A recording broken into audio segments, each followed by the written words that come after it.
This is the HIT RB19N. As you see here, we detached the screws and the knob from the front panel. And we're going to first show you how the main roller normally operates. So we're going to push it, and after it bends rebar, we release it, and it will naturally want to come back. So how that operates is this spring right here is a return spring. So when the gears are moving, it's going to want to pull everything back. If you look further, there's a chain inside, and that holds the top part in place while the bottom rotates back and lets this top roller come back into position. Now, if your customer is experiencing trouble where the roller is stuck here in this position, we believe that they might have to calibrate the dial here.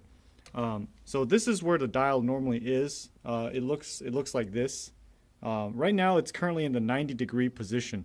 Well, how do we know if it's in the 90-degree position? We have to look in this limiter switch right here, right there. And what that does is it will calculate to make sure that the gears don't overturn past that certain point. So there's also going to be a little marking right here on this side of the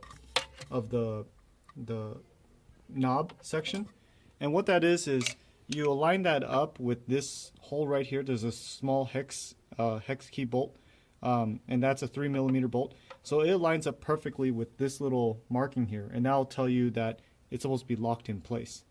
So that way when you turn the knob to 90 degrees, it's going to be 90 degrees. It won't be turning to 90 degrees and it'll go to 120 by mistake.